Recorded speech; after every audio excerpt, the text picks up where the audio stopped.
care tremendously about folks that invest money with me, way more so than my own money. It's a responsibility and, quite frankly, a gift that people, want to invest, and being good stewards of their capital is very important. So doing something for the first time, of course, I wanted to make sure all T's were crossed, all I's were dotted. We mitigated all risk, but I did have limiting beliefs around what if something went wrong? What if, this COVID thing is even worse than any of us could ever imagine? Lots of what ifs. This can't be it. There has to be more. Wait, am I crazy? No.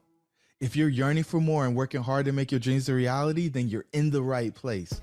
Welcome to Dream Catchers. It's the only show committed to helping you self-actualize and then transcend, leaving you with the legacy you've always desired.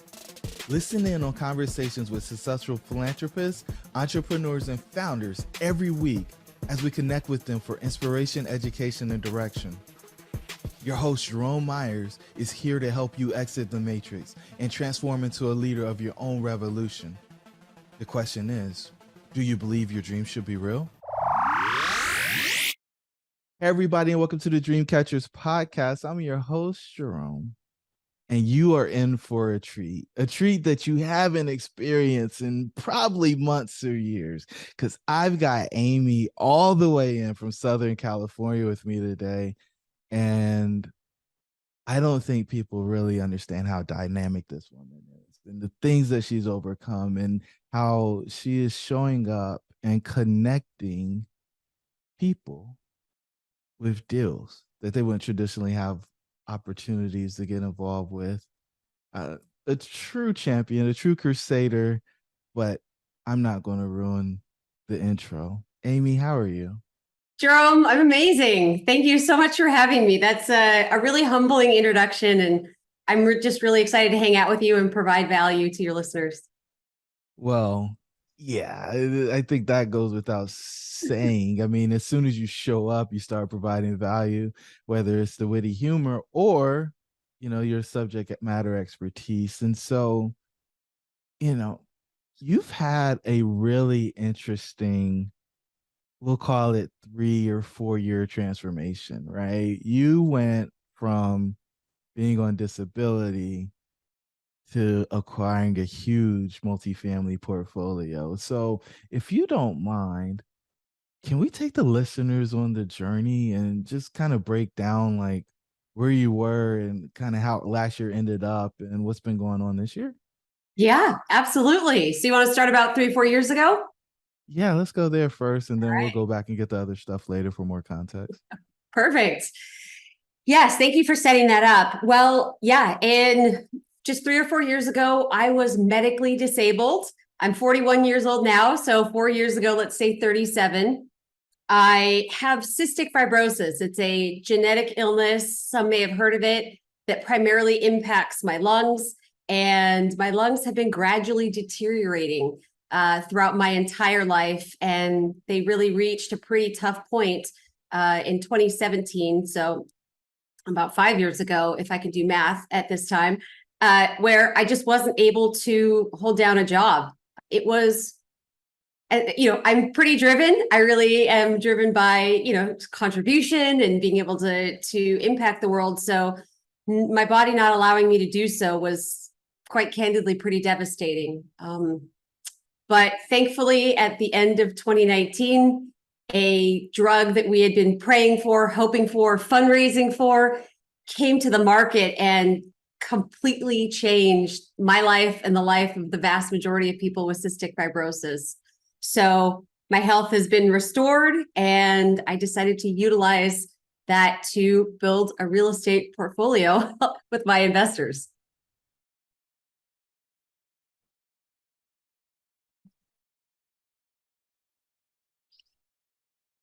Okay, so like why not just kind of hang out, right? Like, I Right? mean, because it's hard. I mean, did you grow up with people who invested in real estate?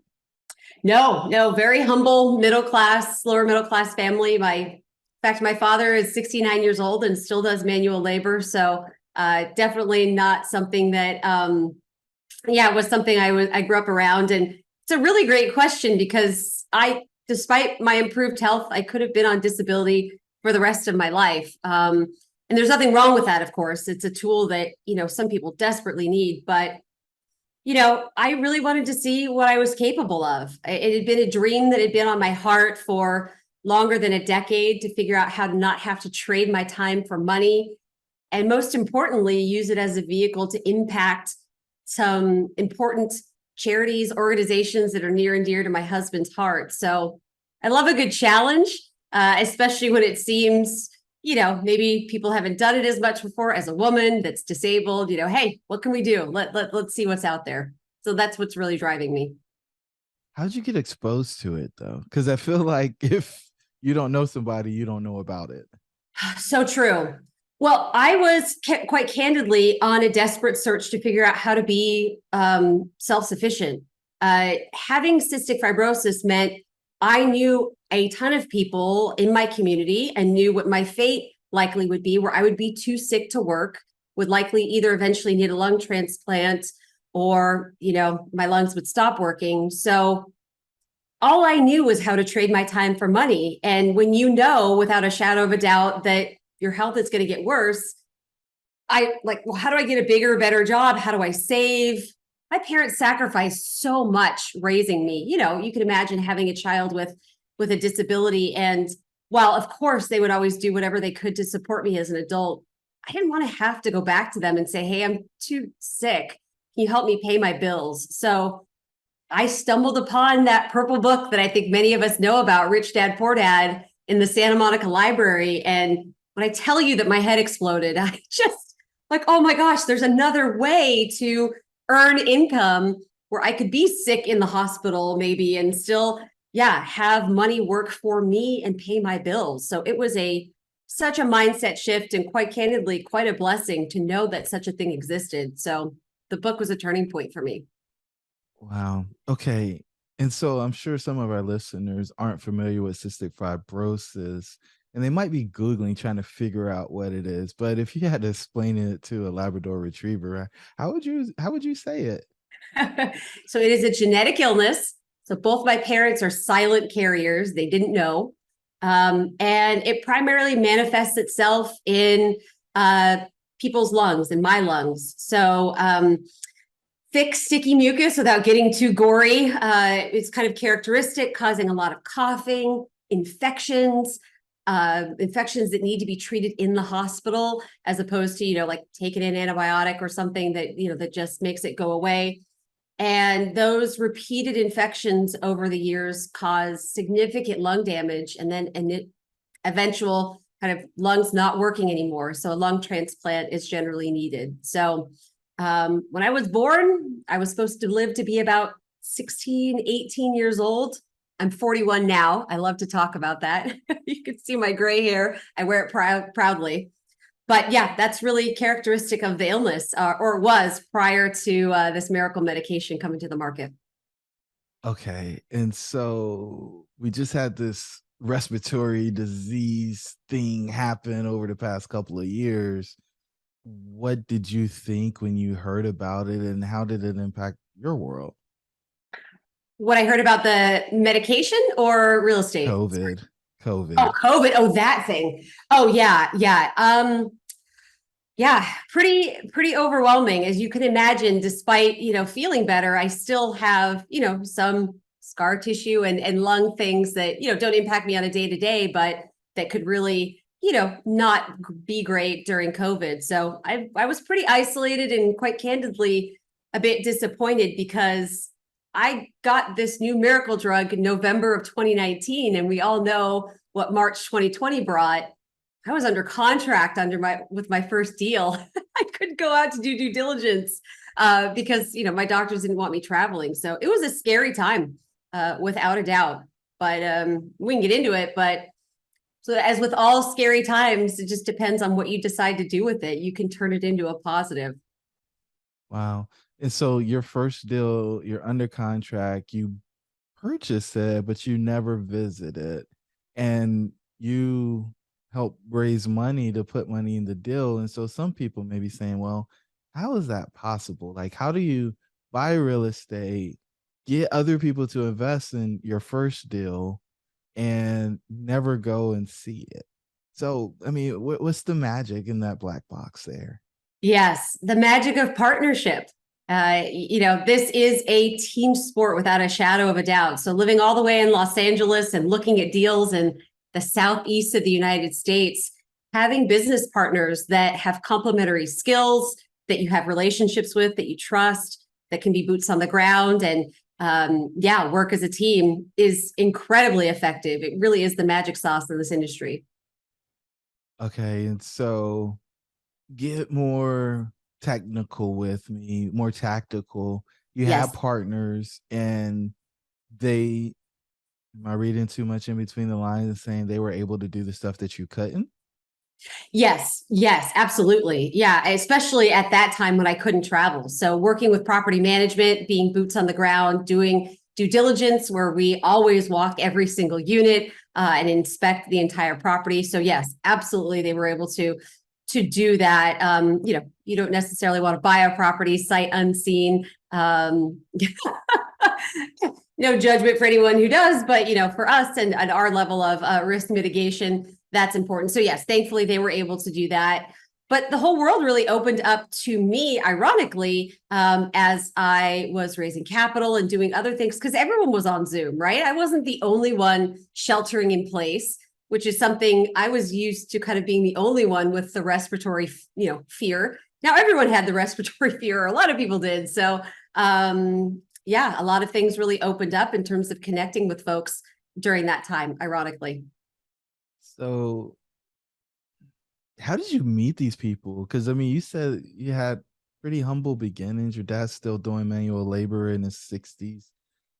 How did you meet these rich people who could invest money in deals? Well, in terms of the capital raising side, I've taken several approaches, but it really is simply talking to folks about what I do. I think a lot of people think of capital raising as selling or trying to coerce people, but the truth of the matter is most people love real estate, understand how it can help build wealth and build a legacy. So simply talking about what I do to my network of folks I used to work with in my W-2, or college and university connections, even people just local to Los Angeles who aren't interested in investing here, shocker, and don't want to create another job for themselves, right? By sourcing properties in Tennessee. They're too busy to do that with their own lives and children and families and such. So it's a very natural conversation and something that gets a lot of people excited. Okay. All right. So you said the it's a curse word, the W-2. Yes. What did you do in the W-2? Because I mean, a lot of folks who are probably listening are like, man, I don't know any rich people and I got a job. What is this woman talking about? I was in biotech. As you may be able to gather now, I'm really driven by impact. And because growing up with this illness, being around the medical field, I was really fascinated and eager to find a way to contribute to other people who were going through struggles with their health. So working in biotech, especially in the sales and marketing area, was incredibly rewarding for me. So I spent the better part of 13 years in that sector, working with others with grievous illness. It was amazing. It was fantastic. Part of me definitely misses it.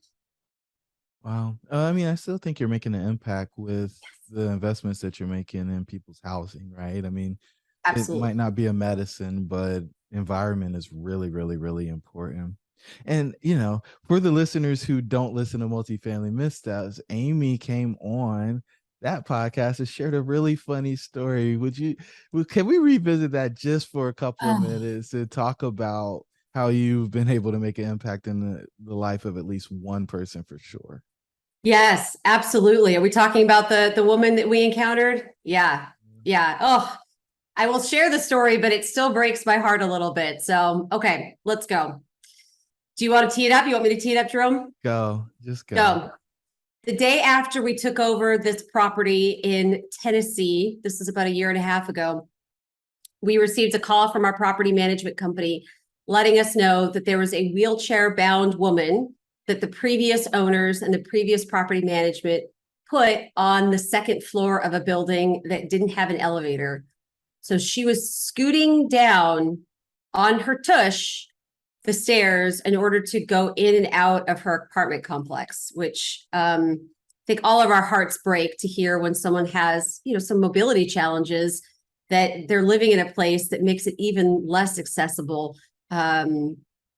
Just heartbreaking. So thankfully, we were able to find out that this was occurring and understand what she was doing, and relocate her into some temporary housing in a hotel until we were able to get a first floor unit available for her, so she could have, all the freedom and mobility that she deserved. And we paid her moving expenses out of our own pockets, not out of the property, but it's the right thing to do, right? Help her pack up her stuff and make things right. So it's a privilege to be able to be in a situation where you can really care for people and do the right thing. I obviously hate that she was in that situation, but gosh, it still gives me goosebumps to think, we were able to really impact one person's life that way. Wow. I mean, it seems really insensitive, and I'm sure whoever made that decision feels like they made a good choice. But, looking at it behind the decision being made, I just struggle with the concept of somebody have to scoot up and downstairs in order to be able to get to a place to go to sleep. Yeah, it's pretty horrific. It really makes me sad, but we fixed it. And that's what really is the takeaway that makes me happy, that we had that ability. So, where did this heart for people, this caring energy that just emanates from you, come from? Um, that's a really good question. I think, growing up I had to grow up pretty early, having cystic fibrosis, and interact with a lot of folks and have peers that suffered quite a bit with the illness as well. And I think hopefully it's given me a great amount of empathy and ability to put myself in other people's shoes and understand what they're feeling, or maybe what their needs are. It takes a lot of energy, I'm not going to lie, to really think and care about people, but it's just who I am and what feels like the right thing to do for me. Everyone deserves to feel safe and secure and loved and taken care of, and that's very near and dear to my heart. Yeah.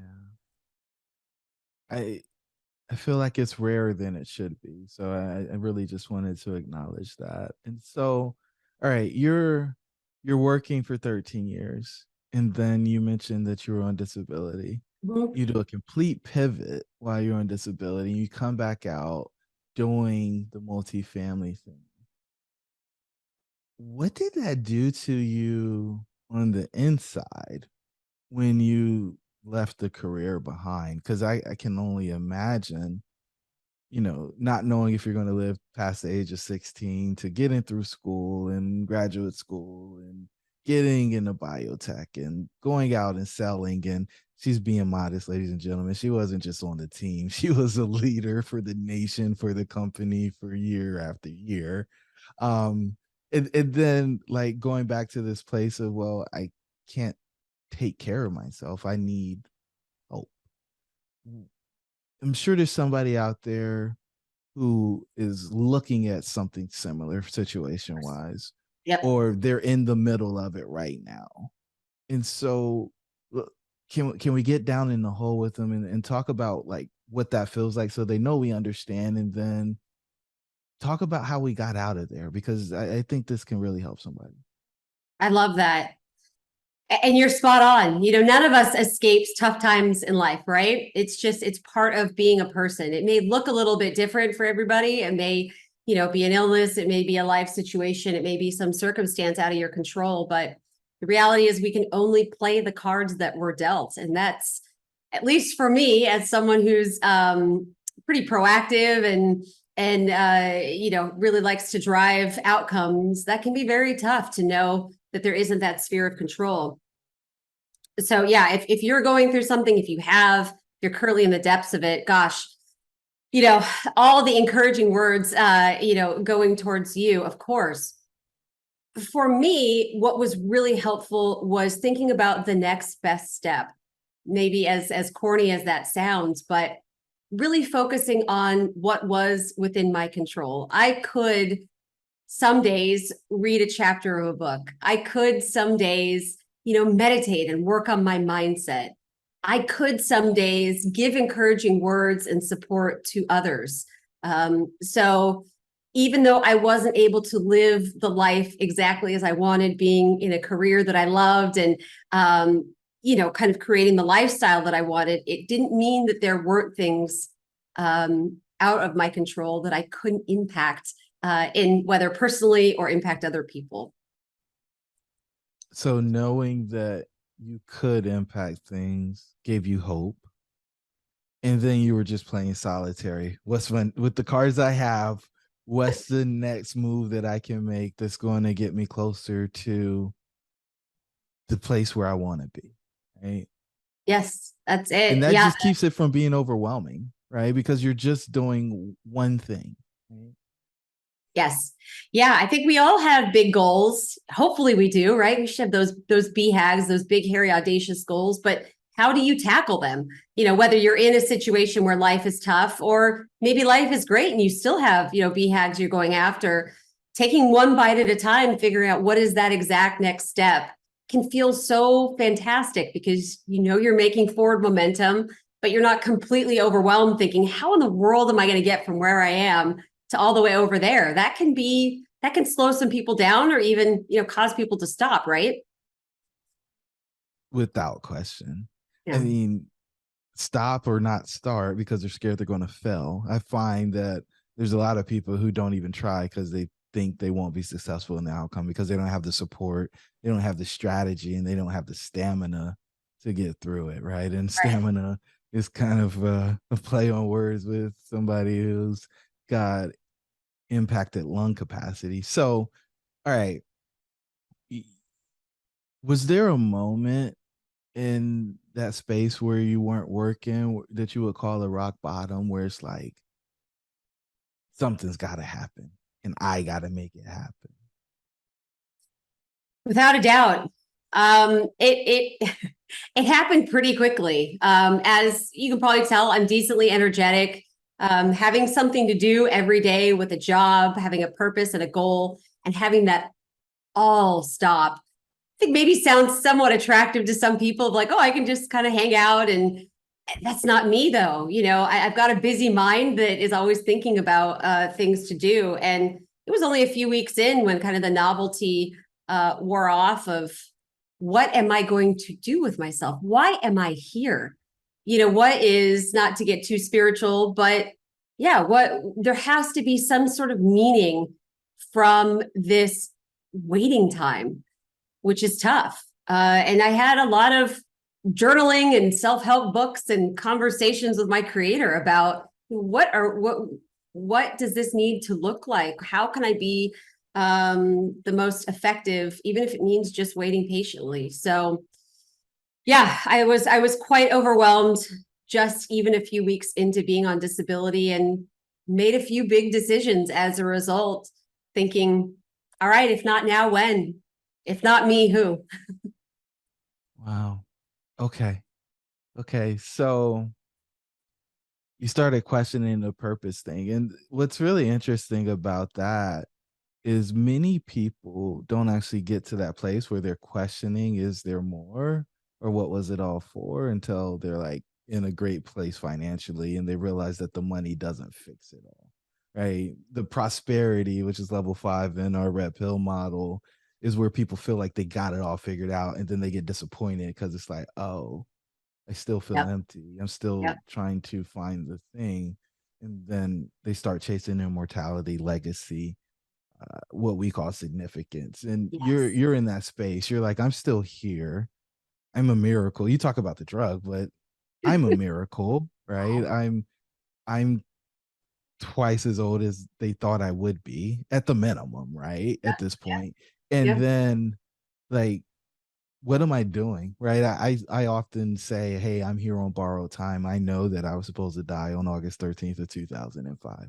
But a lot of people don't take the chance to reflect or pause so they can reflect and ask that really tough question. And so when you started asking those questions, what did you hear? What did the voices say? They weren't clear. I really, it took a while to get clarity, truly. Because as you mentioned, I truly don't believe, any of us are here on accident, myself included. But it's really hard when you're in and out of the hospital. And, at that point, I had tried getting into real estate several times, even before I medically retired. And I failed, several times. My health kept getting in the way. And so I really had a lot of thoughts and conversations with God about, why is real estate still on my heart? Why is helping disadvantaged children in Los Angeles through no fault of their own that don't have the same opportunities, for example, I did? Why is that on my heart if I feel like there's nothing I can do because I'm just trying to breathe and cough my way through the day? This doesn't make any sense. In fact, it almost feels cruel to have these dreams and these desires without the physical ability to reach them. So I think that's really when I got that clarity. Eventually, it took a bit of that next best step of, you got a book on the shelf, read the book. It may take you 2 weeks because you can't focus, because you're not sleeping, because you're coughing all night, but you can read a page, you can read a chapter, and then you can journal a few things and make sure you understand debt service coverage ratio and make sure you understand, the different types of leverage you can get in real estate. So I think that's where all of that came from, of this is a time to really focus not on what I can't do, but what is in front of me, as I mentioned. And what felt like really insignificant steps were actually really solid groundwork and foundation for what happened once I got healthy. Yeah. The people underestimate the groundwork, the foundational stuff. They don't realize that their success is very much like a bamboo tree where it's growing underground and you can't see anything for so long, and you don't really understand how far it's growing or how deep or broad things are going. And then you just all of a sudden you see something shoot out and you're like, oh, well, yeah, they just started and it's amazing. And like, no, it didn't just start. And I certainly didn't feel amazing when I was struggling through this thing. Yep. So we're going to zoom back past the drug, past you getting started in real estate. And maybe we'll talk about when you're under contract on that first deal, right? What was your biggest fear in the process? I've always been pretty open about my health struggles, but in my professional life, but I was always an employee and kind of knew that I was protected. And so being an entrepreneur and finding a group of people to work with that I was really eager to be a team player and to contribute, and having to talk about the fact that, I told you all that I'm healthy now. I have this great drug, but guess what? I didn't see this pandemic coming, and I'm kind of struggling to be able to figure out how I can be on site and be a contributor. Ooh, it still makes me tense thinking about it. It was just hard to be able to potentially let business partners down because of something that I thought was kind of in my past in terms of health struggles that actually wasn't. I was also nervous about, my investors. I care tremendously about folks that invest money with me, way more so than my own money. It's a responsibility and, quite frankly, a gift that people, want to invest, and being good stewards of their capital is very important. So doing something for the first time, of course, I wanted to make sure all T's were crossed, all I's were dotted. We mitigated all risk, but I did have limiting beliefs around, what if something went wrong? What if, this COVID thing is even worse than any of us could ever imagine? Lots of what ifs. A lot of people want to unlock their ultimate potential but lack the strategy, support, and stamina necessary to achieve their major goals. They often try to overcome these challenges by trying to do it on their own, causing frustration, fatigue, and eventually failure. We have developed a model for a center life, aka the red pill, to help them bolster their beliefs, gain clarity on their path to success, and provide accountability as they take action on their goals. When they take the red pill, they rapidly accelerate attainment of their goals and begin to experience a life of significance and impact. Want to find out more? Hop over to jeromemyers.co. Now, let's get back to the episode.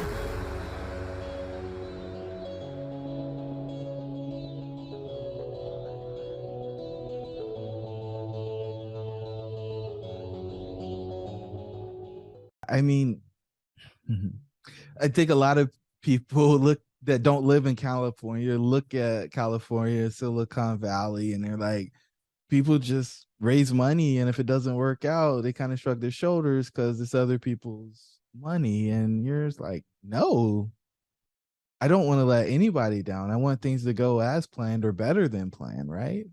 Absolutely. Absolutely. People work hard for their money. I don't care who you are. People work hard. They make sacrifices. They take time away from their family, from hobbies, not intentionally, but that's just how time works, right? It is a zero-sum game with time. So if people are going to entrust me and decide to invest alongside of me, those are their working hours, their blood, sweat, and tears represented in dollar signs. And I take that extremely seriously. Yeah. So, you found partners. For somebody out there who's trying to figure that piece out, right, who do I trust with capital? Like, do I need to go out and build my own partnership? Like, what should they be asking when they talk to people who are doing this, other than, are you going to treat my money better than you treat your money? Yes. Yeah. Yeah.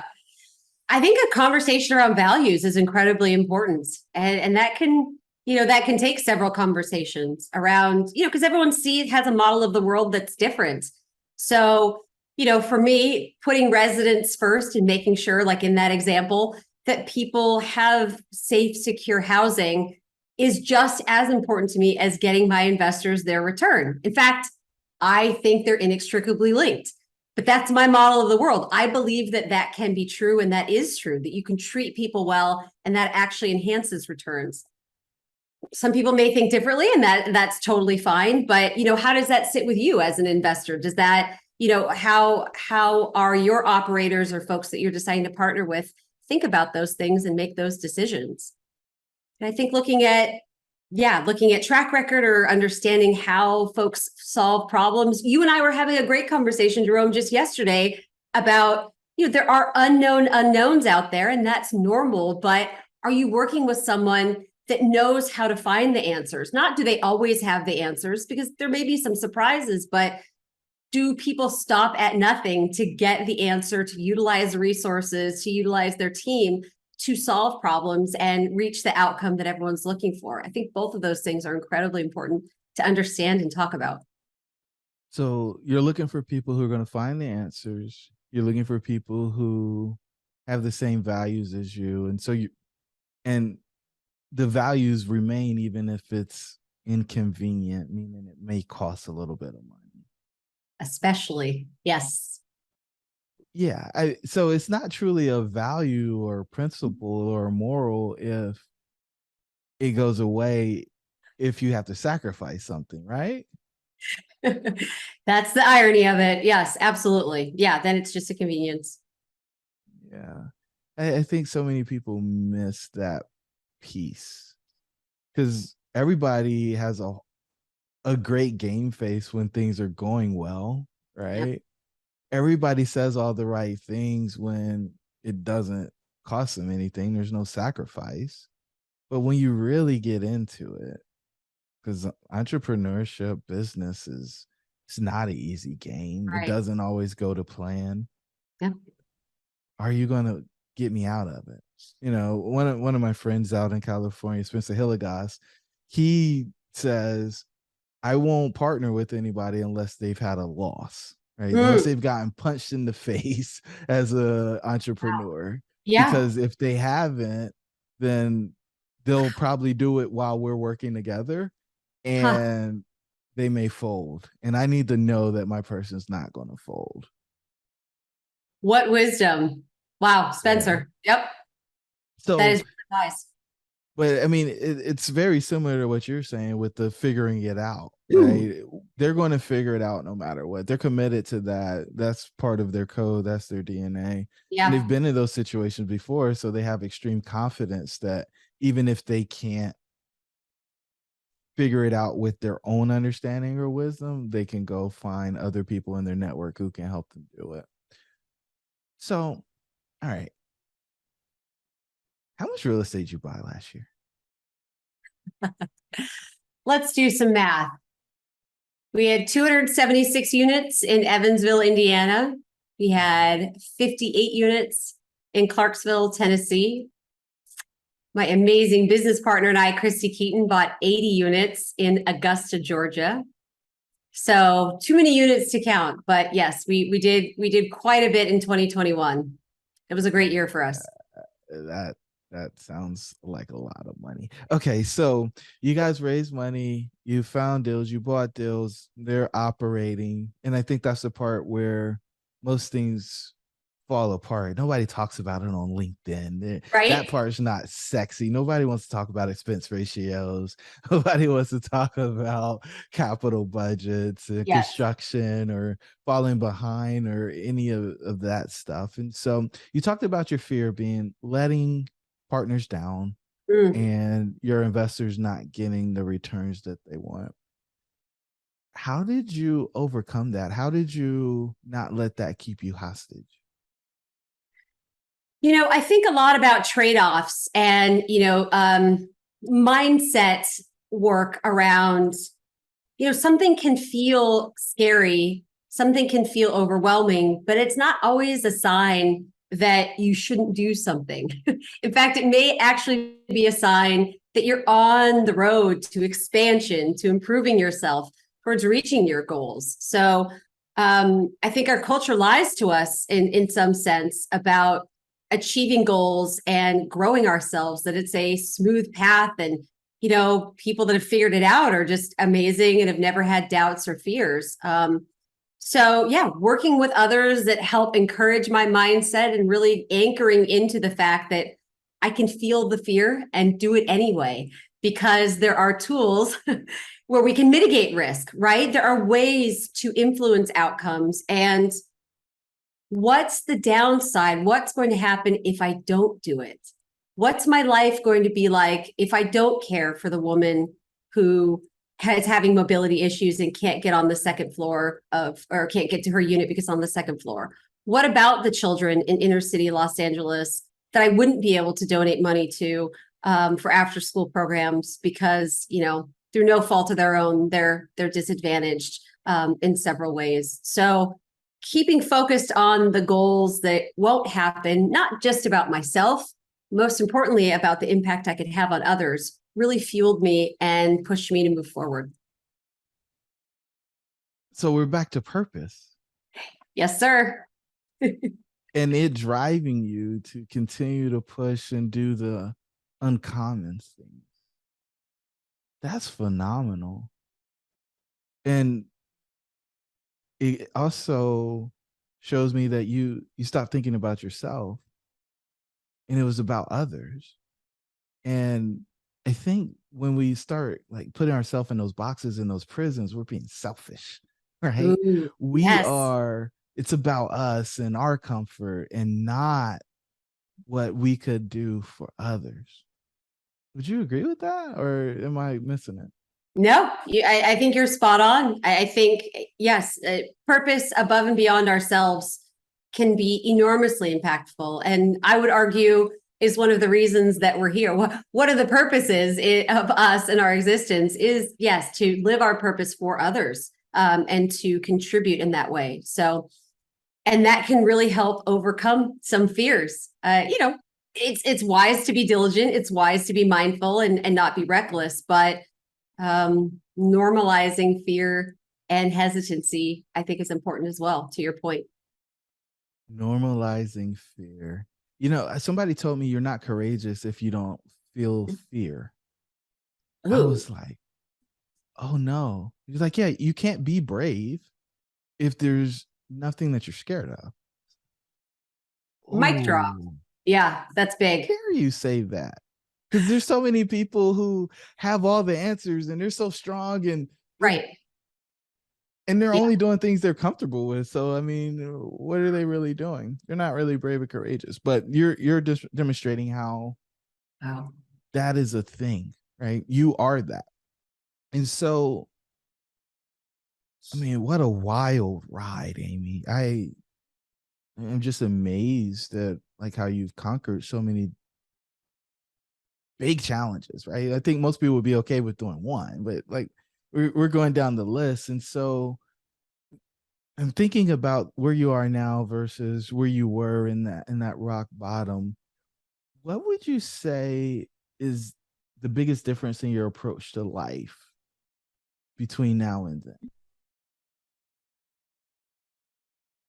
I think there are several things. I work much more intentionally on mindset um, than I ever have. I was really in survival mode for decades, just trying to exist and keep alive, if I'm candid, in many ways.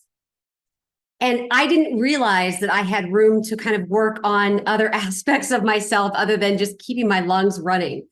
And intentionally focusing on how my mind works, what I feed my mind, surrounding myself with coaches that are like-minded and business partners that have the same values of expansion. I think all of those things work on my mindset and help me curate the reality that I'm hoping to bring into fruition. So I didn't do that. Everything several years ago was just what's right in front of me. What is the next thing I need to do? Life was just kind of happening at me and to me. I much more have the ability now to create my reality and influence it in a proactive way, if that makes sense. Absolutely. So you put that adjective in there. I think it's an adjective. I'm not really good at English, but you said proactive. Tell me more about that because I think that word was placed there intentionally. Yes. I really didn't, as you can imagine, having a health challenge that you're just born with, genetic lottery, however you want to think about it, doesn't give you a lot of sense of control. Maybe I would argue even a bit of learned helplessness of like, this is just the way that it is. So spending a lot of time focusing on and planning on a life that often just didn't come to fruition because there were health challenges and obstacles that would seemingly come out of nowhere, at least for me, didn't lead to me being overly proactive and thinking about the future and designing goals and the like. I would argue I did have more control than I realized, but that's a different story. But now, yeah, I thankfully have the space and the training that I've intentionally invested in to, again, as you mentioned, be proactive. Think about every single morning when I wake up, what are my goals? Visualizing what my future will be with those goals and how I can impact others and what life will be like with my husband, as we design and co-create our future. So I didn't do that before. I just kind of did what was in front of me. And now I'm creating it instead of letting it happen to me proactively. Hope that answers your question. Well, you're using the words, right? And you said create. And I Yeah. think that's when we're closest to whatever higher power you believe in, right? For me, I like to say God, right? I think we are closest to being gods or a God when we are creating. Yeah. And we can create our life. We create our reality. We create our habits. We get to choose. And so many people give that up, right? They Hmm. choose to take the blue pill and just sit in ignorant bliss. They just sit in the space that they're in and decide that they're only going to do what's given to them. Hmm. And you said no. You said no, I'm not going to die at 16. No, I'm not going to give up my ability to be a productive member of society. No, I'm not going to stay on disability. And yes, I am going to help people find opportunities where they can make a positive impact on the lives of other people, because that's what my life is about. And I can help show you how to do the same thing. And for me, that is an epitome of what a dream catcher is. Right? A Mm. dream catcher is a person who goes out, sets their sights on something that most people think is out of reach, and they get the support that they need, and they have the strategy, and people go with them on that journey so they can take a break if they need to, but in the end they have the stamina in order to achieve the outcome. And you have done that, and you continue to do that as you explore and grow and continue to expand your network and spread your message, which I think is completely and utterly and totally inspiring for anybody out there. Because I mean, what's your excuse? Like, Amy couldn't breathe. Like, what's your excuse for not doing the thing? Right? And you talked about, hey, it wasn't clear in the beginning when I started asking the questions down there in that bottom. And you kept chipping at it. You kept listening. You kept clarifying it, right? There's something in that stone, and you're just chiseling away. And then it's like, oh, here's the thing. And now I got to build out the rest of it, because I see the outline, but let me get the rest of it out. And let me bring other people in to help do this. And that's so exciting. For me, it's so exciting. Right. And I could tell the listeners are smiling about this, because they know they want to root for the underdog, the person who overcame the adversity, the one who was told that, yeah, it's okay. You don't have to do that. And you decided that your standard was above that. So, Amy, like, what dream are you most focused on catching next? Oh, there are two charities that I want to put out of the fundraising business. I want to retire them. Big, hairy, audacious goals. But I mentioned, or maybe I didn't, Heart of Los Angeles is an after-school program that my husband and I are very, very committed to.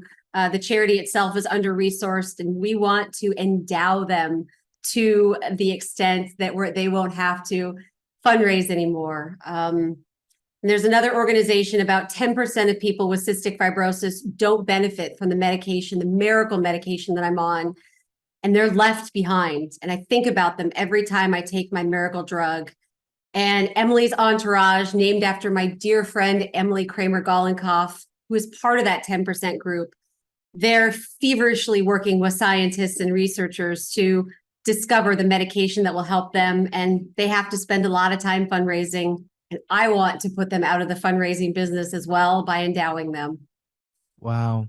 And so I've done an endowment. And so some of the listeners, I get it right off the bat, Yeah. right? But some of the listeners may not understand what an endowment is. And so if we go to the inner city school program, like, tell me, like, how much does it take to operate, maybe if you're putting them out of business, and what type of endowment, what type of gift would need to be made in order to actually achieve that goal? Give us the math, because that's when we know people are serious about the goal. Yes, yes, yes. Well, it's 8 a.m. and I don't have the math right on the top of my head, Jerome, if I'm candid. But it is going to take a significant amount, several million, to be able to endow them. But we're also, we know their expenses, we understand all that, but we'd like for them to be able to actually expand. So our goal is above and beyond their current operation, to make it even larger. So I'm sorry I don't have those numbers off the top of my head. The order of I guess what I was really trying to get to, not specifically, is their numbers, but like, what type of gift would need to be made in order to make a real dent in their operations? Is it $500,000? Is it $1 million? Is it 5 million? Like, give us maybe order of magnitude. Yeah, close to 5 million. Okay. It's a big one. Yep. Yeah. I mean, I don't know if it's big or not, to run a full organization, right? And the thought that you would want to give that level of wealth away is a really interesting one, because I don't think most people even aspire to have that level of wealth for themselves and their family, let alone to the desire to give it away. Yeah. And so it just keeps coming back that, you want to give, you want to take care of others. And I just think it's rare, but it's clear that your heart is in the right place, and you're not doing all of this for personal gain, although you should be able to take care of yourself if you're doing good things for other people. Yeah. And so let me go to the final question. And it's All the right. one I ask every guest that comes on the Dream Catchers podcast. And it's simply, what's the one thing you want the listeners to take away from this episode? Encouragement. Want them to feel encouraged, even if they're in that dark valley of wondering, what is their purpose? What is, why are they here? Why are they going through struggle? The next best step, figuring out what is within your control, what you can do, it exists. It absolutely exists, even if it feels like life is happening to you and you don't have that sphere of control. I would just encourage you to understand what you can do, even if it feels like a tiny little thing. I think I'm an example of what that can do when you focus on that and just take one bite at a time, if you will. Amy, don't think you're an example. Know that you're an example. And we've got it documented on the Dream Catchers podcast. Thank you so much for being so generous with your time and your experience, your wisdom. Just so grateful to have you in our ecosystem. Likewise, Jerome. I'm so grateful to work with you. You're an amazing coach. Thank you. Shh, don't tell anybody. To the listeners, your dreams should be real. We'll talk soon. Thank you for joining the tribe today. We would love to hear from you. Please don't forget to rate, like, and share. Perhaps someone you know could benefit from what we've discussed. Until the next time, remember that your dreams should be real.